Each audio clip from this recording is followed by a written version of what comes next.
Okay, everybody, good afternoon. I'd like to welcome you to our ongoing webinar series, the Free Lunch webinar series. And today's presentation, Creating a Learning Organization, Lessons from a Parrot Head. This is part of an ongoing series that deals with kind of the key topics around IT transformation, and those are cultural change, organizational effectiveness, and driving business value.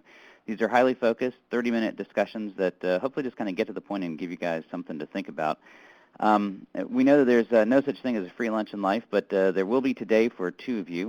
We will be selecting two of the participants, and you'll be getting free gift cards for TGI Friday, so you can have lunch on us as just our way of saying thanks for joining us.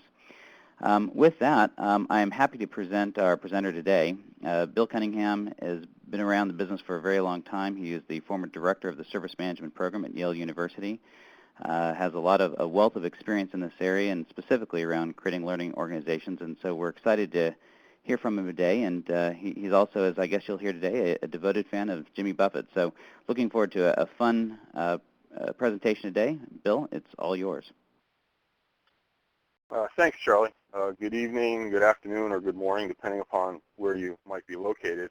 I had sent Charlie some notes, some ideas about building a learning organization, and he recommended that maybe I be a little less academic. So we're going to talk a little bit about preparing and setting up for a Jimmy Buffett concert today, which probably isn't academic at all. So let's see if I can control these slides. Okay.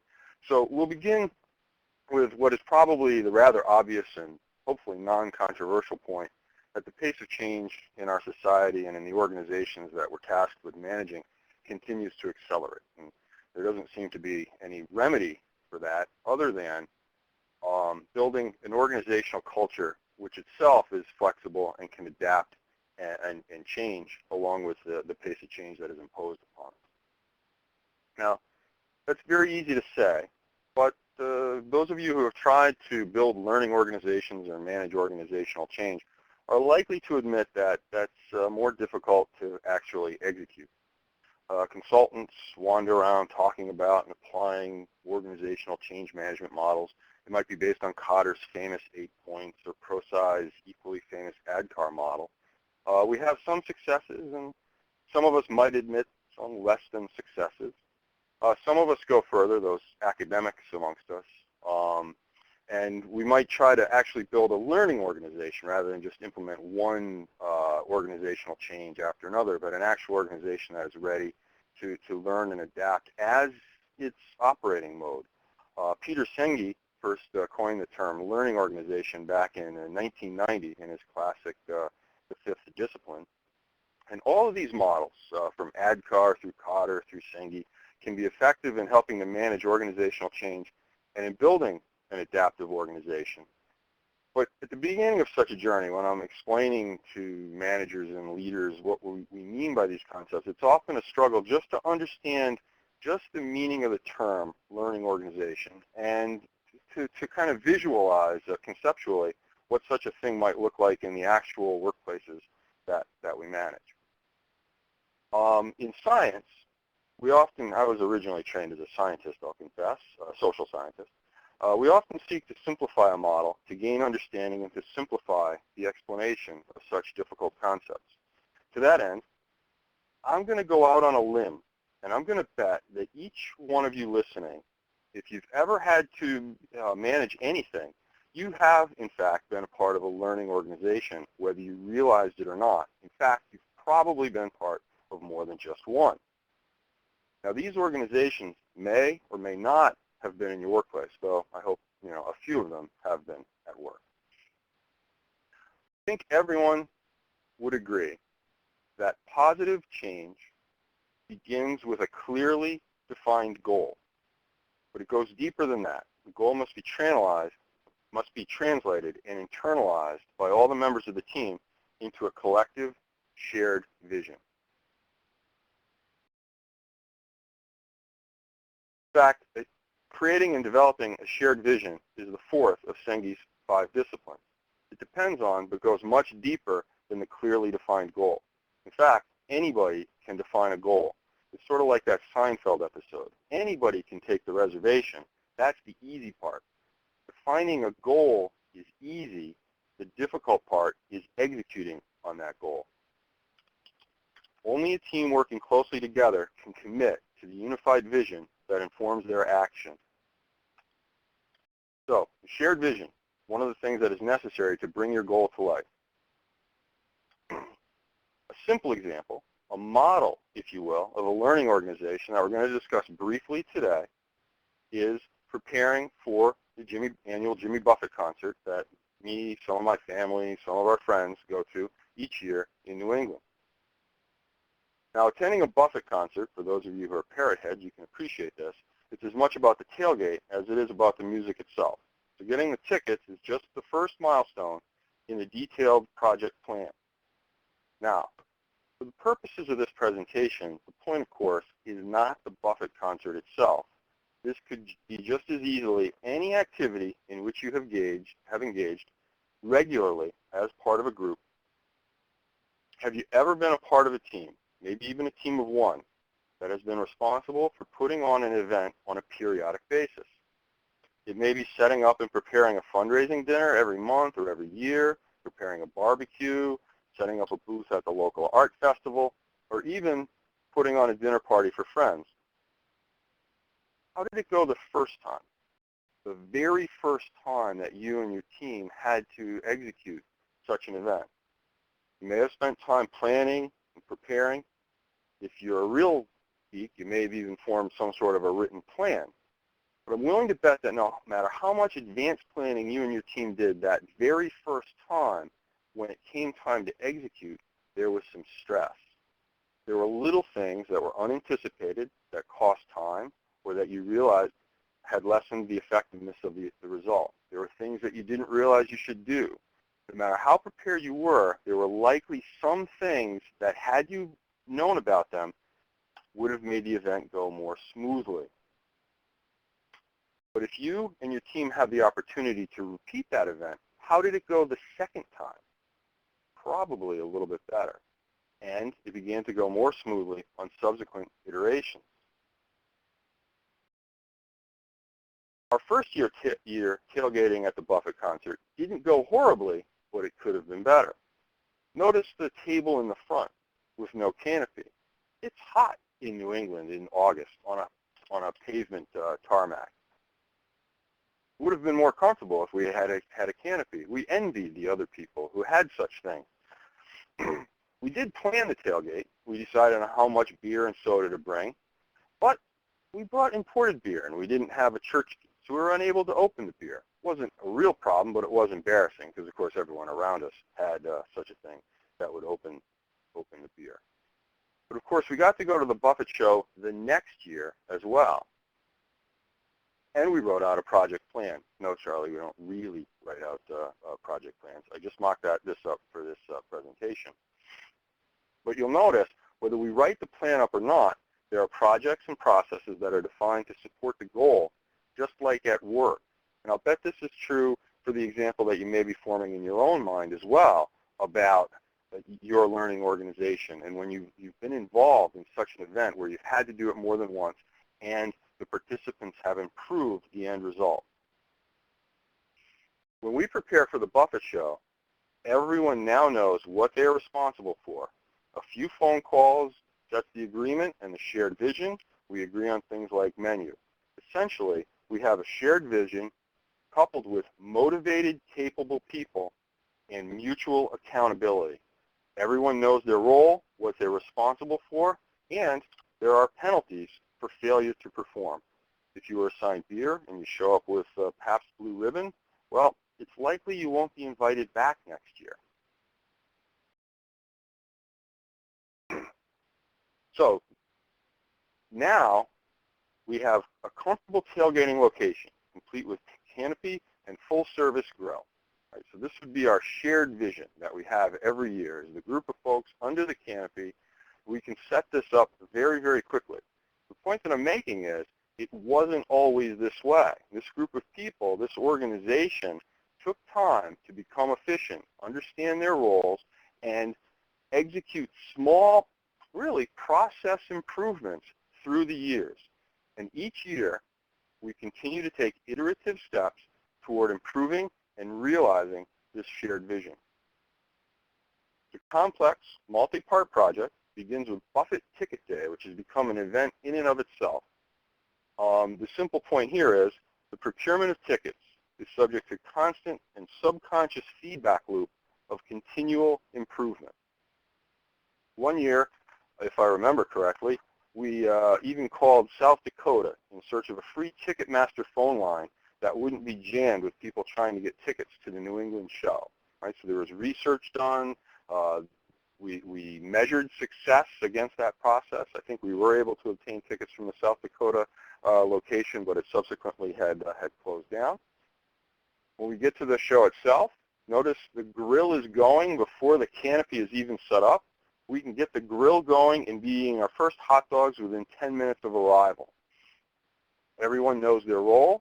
Some of us get to drink and tell other people what to do while the canopy is being raised and such. And this, again, this is a simple example, but the point that we're making is constant, continual improvement in your process comes through time and through a dedicated learning organization, shared vision, motivated, capable people with mutual accountability. Everyone knows their role, they have responsibilities, and again, there are failures, there are penalties for failure to perform your duties.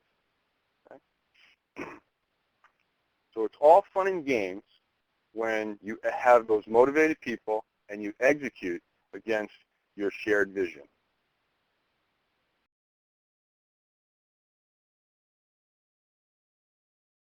So to enable your learning organization, you must focus on a goal. The goal must be clearly defined, must be internalized as a shared vision.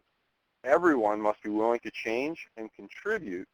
And the results, again, when you're preparing for a Buffett concert or for a barbecue or for an art festival, you monitor the results informally. But you'll agree, if you think the example that you hopefully have formed in your own mind, you monitor those results informally, but they are monitored, and you're continually seeking that continual improvement. You can use this example to think about how to build a learning organization that constantly improves. I suggest you try this at work. Think about how to link your experiences with such events that you've been involved in, and think about how they might apply to your work environment. Think about how to apply your own learning organization experience on a larger scale. I know that you have had that.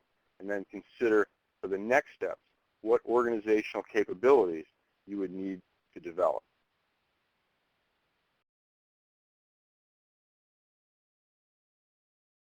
Charlie? I know we worked through that a little quickly, but it's supposed to just be a lunchtime seminar. Yeah, so first of all, if you have any questions, please go and enter them in the box on the left, and we'll field those up. We do have a couple in here so far. Also wanted to go ahead and take a quick moment to kind of give a little advertisement here for our next webinar. We are going to take a little bit of break as we kind of wind through summer. So our next free lunch webinar is going to be September 15th. And this one is going to be creating organizational agility, how to make SOA, Agile, and IT service management work together to speed service delivery. A little bit more probably technical and more of a how-to kind of thing, but hope that you're able to join us for that one. Again, Bill's information is up on the screen, and hope that if you have any questions that you reach out to either Bill or myself, and we'll be happy to answer them. So Bill did have one question for you that came up here. So this is, I mean, what you presented here is an example of an informal learning organization. Does something change, though, when you try to formalize it? And, you know, why does the simple, trying to read it, sorry. Why does the simple kind of natural process become so complex when you try to formalize it into an organization? Well, I'm a consultant, so I'll say that the answer is it depends. But all kidding aside, a lot of times organizational politics, resistance to change, and really a lot of times in my experience, just a very simple failure to clearly define what the goal is. And even if that, you'd be surprised at how many times that the goal itself is not clearly defined, that people know that they need to make some changes, but they start off running before they have clearly defined what the finish line might be. And so then that allows everyone to leave with their own picture in their mind about where the finish line is, and then confusion ensues. And then, of course, you have the other more typical experiences, such as organizational politics. Human nature is resistant to change. You know, if we don't understand, there's, you know, what's in it for me. The failure to just simply build a team are some of the elements that make it different, and it is more complicated in a real organization. I don't want to avoid that. We have to admit that, but these principles still apply. That would be the underlying point. Well, and kind of picking up on that point, I guess the thing that has always intrigued me is you know, what I loved about your example in the story is that this is a very natural thing, right? I mean, when you're in that situation, it's this, you have I think we always say, especially, you know, as consultants, right, we always say that people are resistant to change. But the reality of it is, in that scenario you just pointed out, it wasn't like, and you can correct me if I'm wrong here, but I don't imagine you guys had this big meeting where you all talked about how you needed to change and do improvement around this. It was a natural outcome that people saw that something didn't work as well as it could have, and they naturally kind of took the steps to correct it. But what I find interesting is that so often in particularly enterprise organizations, we don't always see that same kind of thing take place. And so I don't know if, you know, if you have any specific experience with some of the stuff that you were doing at Yale, you know, if where you saw that, or how you overcame that, or I mean, just even why, I guess maybe understanding is the first step as to why it tends to be that that natural state that we're in, we forget when we kind of enter this organization. Well, yeah, I mean, I think that's a great point, and it talks about what is different in an organization. The Buffett show is an easy example because everyone wants to go, and it's obvious, you know, that the shared vision is fun. It's easy to sell people on that. You know, the what's in it for me. You know, I have to change and I have to actually do things, but the reward is very tangible. And in organizations, sometimes that reward is less tangible. There may be a history of failed changes. So, you know, if we had gone to other concerts that had been utter disasters, when somebody had the idea to get tickets for the Buffett show, it might not have gone over so well, because there had been, you know, kind of a history of a failure to execute. Some organizations that I've worked in, there's resistance to change because, well, this is the next new thing, but we've tried 5 different new things in the last 7 years. What's different now? You know, again, the Buffett show, it's easy. You need motivated and capable people. Again, it's easy to define that shared vision. It's easy to motivate the people. In organizations, you have to do the same thing, but it may be more, it's going to be likely more difficult. I think if people are committed to the organization, and let's be honest, not everybody who are in our organizations are committed to the organization. There may be a certain percentage who are there for different reasons. But if they are committed to the organization, and I do think that most are, because I think it's human nature to want to be a part of something positive. So the vast majority are committed to the organization. If you take the time to slow down and really define the shared vision, and it takes time, and a lot of leaders don't feel they have that time. If you can do that, you then can motivate your people. And I've also found that if that's done, most of the people in organizations are capable. But it also takes time. The third step is that mutual accountability, and that takes time to develop an organization where there is that mutual accountability. And really, that doesn't mean checking up on people. It means that people are accountable to themselves and hold themselves responsible for contributing to moving the change along. So that might be a kind of a long-winded answer, but you know, I think you need those elements. It's just more difficult in our organizations, but they're still the same. So, Bill, that brings up an interesting question in my mind. Then, how big of a factor do you believe is trust then in creating that kind of learning organization or that foundation? I mean, when you talk about accountability and self-accountability, I mean, what kind of sprung to mind for me is how much of that is really based on having those kind of trusted relationships. I mean, is that maybe the underpinning thing that maybe we didn't really talk about here? That when you talk about the Jimmy Buffett concert, that there is that foundation of the relationships between everyone as a starting point? Yeah, Charlie, I think that's an excellent point. Trust is kind of an unspoken word that goes through this. And often, to my previous answer, that is what you need to take time to build up. And people may not trust you if there have been, failed changes in the past, flavor of the month, et cetera.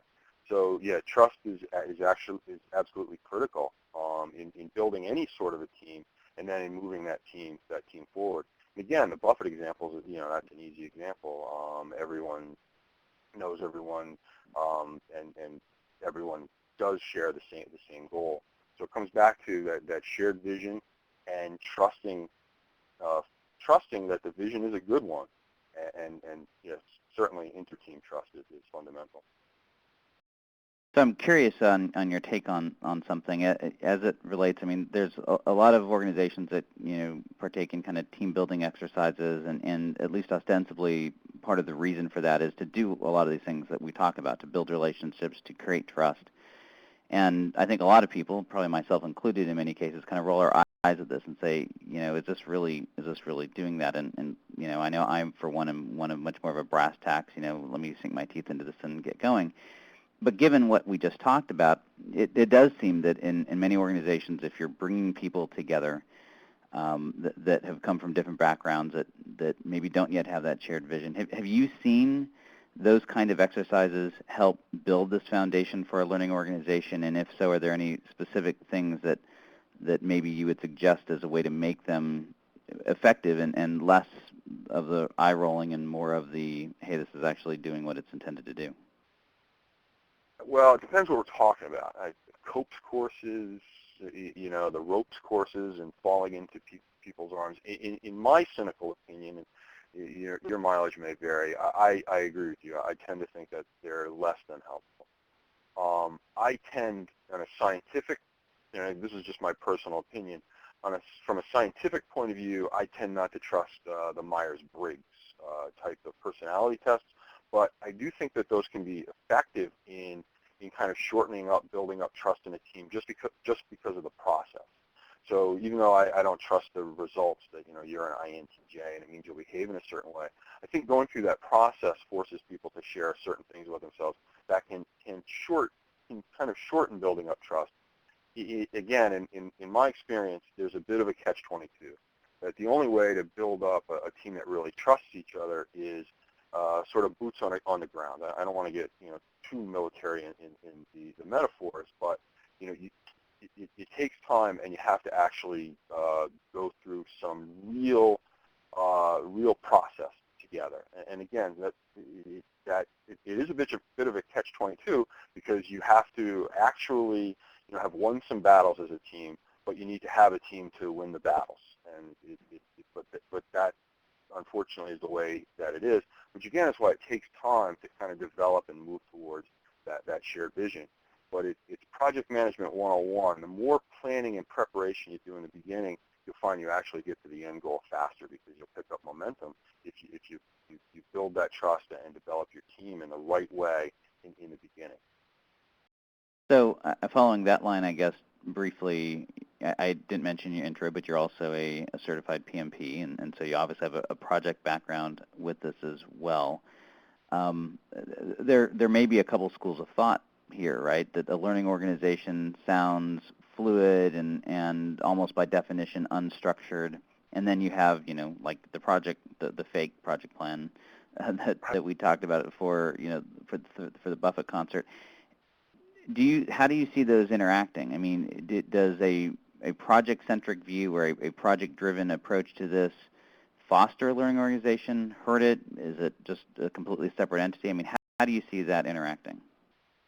Oh, that's a great question, and the non-glib this time answer is it really depends, and it depends upon how the organization approaches project management and/or process management, and frankly, managing organizational change. And there's really an art to it. You can write books like the PMBOK and such, but a lot of organizations, to pick on project management as an example, their first foray into, okay, we're going to manage projects is to drop a lot of forms and a lot of structure on what really is an organic process.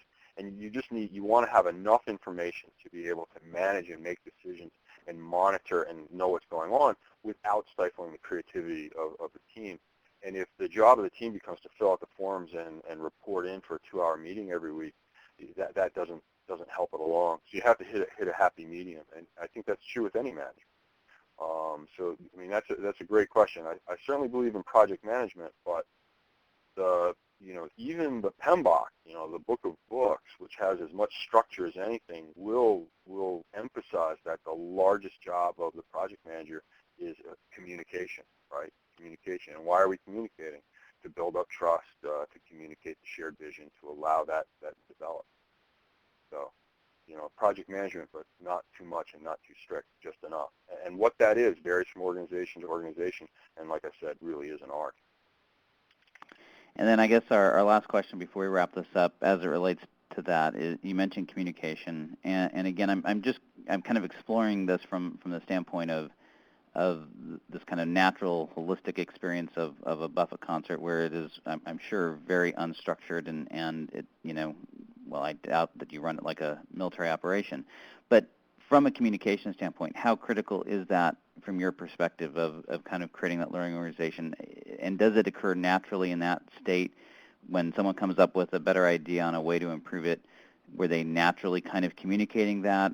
Because I think that is one of the issues we see in enterprise organizations is communication flow, both vertically within the organization through the chain of command, as well as horizontally, where you have these teams that are off doing something, and another part of the organization has no idea.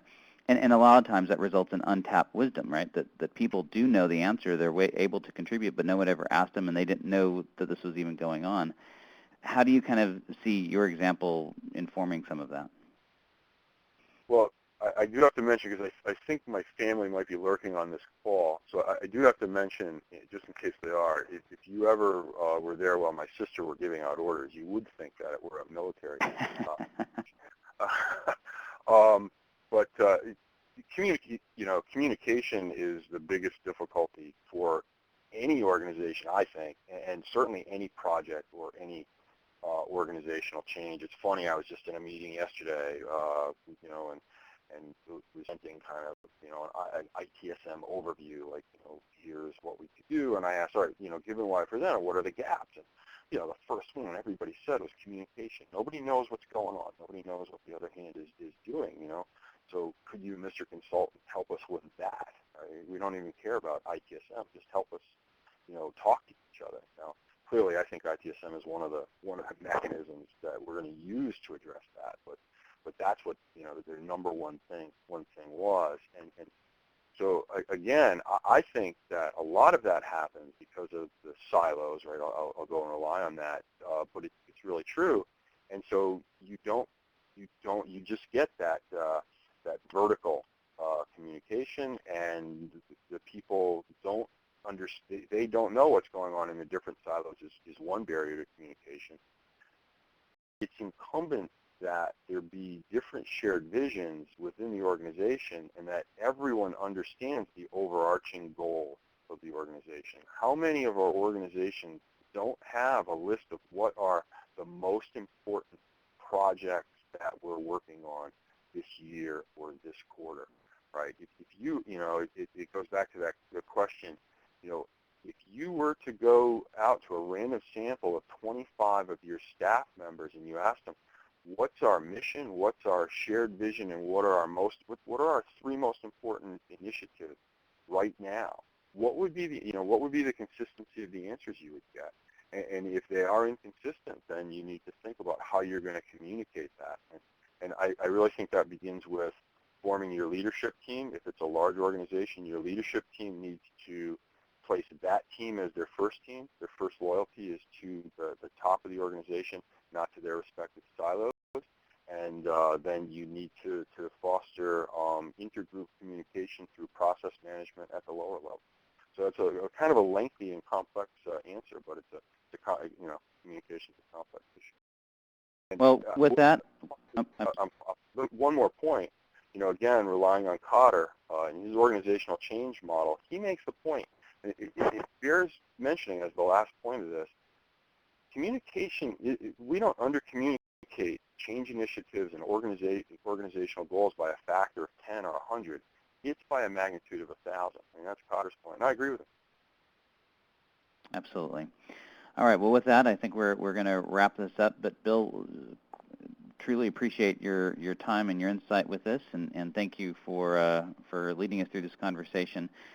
Also wanted to again remind everyone of our next webinar coming up on September 15th. And as you leave, would appreciate you just taking 2 seconds and clicking on this poll, selecting this poll just to kind of give us some feedback, and we'll go from there. Thank you again very much for joining us, and we'll see you next month.